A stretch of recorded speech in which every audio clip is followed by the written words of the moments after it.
Business on Purpose podcast. He said, so I thought I would just grow it and then I could just sell it and, kind of get out of here and go start something else. Well, it may not be that easy. Hey, it's Scott. With the Business on Purpose podcast, we've got one purpose, that's to liberate you from the chaos of working in your business and to help deliver life to you. Have you ever thought, what if I just sold my business? Or what if I brought on what I'll call scalable partners? So these are partners who can add jet fuel to a simple business that you've been building, but when you stand and you look at the growth of that business, you're kind of staring at a wall thinking, how do I get on the other side of that wall? Boy, wouldn't it be nice to have a Sherpa on the other side of that wall to help you climb the mountain from which most of it you can't see. Maybe just the peak, and you go, hey, I can sell my business, but there's a whole bunch in between. Well, let me walk you through some things that may be helpful for you as a heroic small business owner to have ready at hand. You might not even be interested in this today, but that's okay.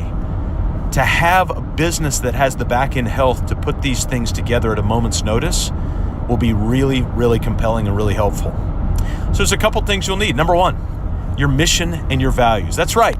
Before we get to any financials or numeric statements or back-end databases or anything like that, your mission and your values. The people that you might potentially partner with, or the people who might eventually buy you, they need to know what drives you out of bed every single morning, and they also need to know, based on your core values, how do you make decisions? And by lining out your mission and your core values, you will at least make a statement outright. This is what drives us out of bed, and this is how we make decisions. And everything else that you're about to see is a product of these two things. So start with your mission and your values. From there, you'll obviously need some baseline financials. You'll need at least the last couple of years of your income statement and your balance sheets. And then if you've got a cash flow statement, a lot of times working on the accrual method, you'll have cash flow. If you're working on a cash basis P&L, you may not have a cash flow statement. But if you use what we teach in a level 2 dashboard, you will have watched your cash flowing. And so it's a great place to start. And so if you merge our level 2 dashboard with what Mike Michalowicz teaches in Profit First in your multiple bank accounts, you should be able to see how your cash indeed does flow, and then you can project that out into the future. So baseline financials, income statements, which may also be known as your P&Ls, and then your balance sheet, and then some sort of cash flow that somebody can see so you can lay that out. Also, obviously your product. What are your product or your product mix? What does that look like? What are the weightedness of those products? What is your existing customer base based on those products? What is the revenue by channel?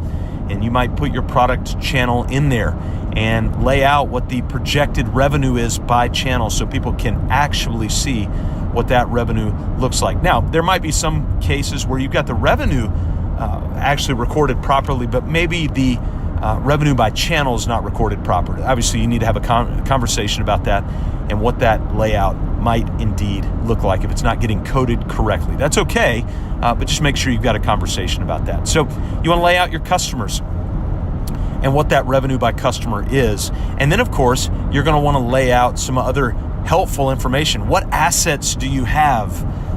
Either physical assets or intellectual property assets or relational assets that you've got. What are some of the other assets that you may not think about? For instance, is there an event that you put on? Well, that's an asset.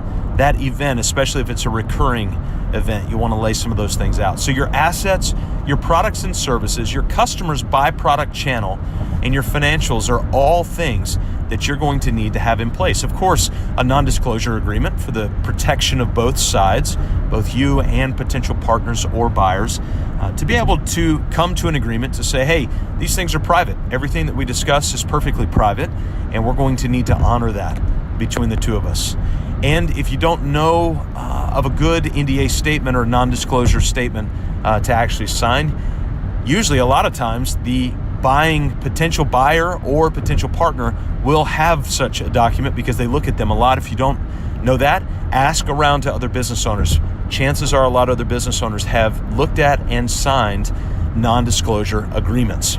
And so you'll need to have a good NDA in place, and preferably you need to have good books as well. And so if you can have, those are just some of the items that you could have down and laid out. Think about anything in the back end that brings value into your business. You want to lay that out, or at least contemplate laying that out in some sort of scalable document that you can show somebody within the context of a non-disclosure agreement. Here's one other thing that you're going to need to have: wisdom. There's a great Proverbs talking about wisdom comes in the counsel of many people. So as you're talking about this, you may not want to lay out exact details before signing a non-disclosure agreement, but go seek wisdom from wisdom mentors in terms of this potential relationship that you might be entering into. Let them read your non-disclosure agreement. Talk to them about details of your potential either partners or buyers. Let them know, who are they? What kind of reputation do they have? Ask all of those questions and ask them in the context of a wisdom mentor so you can get some feedback for what that might look like. And then, of course, the overlying wisdom piece that I could lay out for you. If any of you lacks wisdom, ask God, who gives generously. It's in the back of the wisdom literature in a small little letter by the name of James. In the first segment of that letter, James, if any of you lacks wisdom, ask God and he'll give generously. I hope you will. Hey, thanks as always for joining me on this Business on Purpose podcast. January 2019 was our biggest downloaded month in the history of the podcast, and that's because of you. So thank you. And we'll see you next time right here on the Business on Purpose podcast.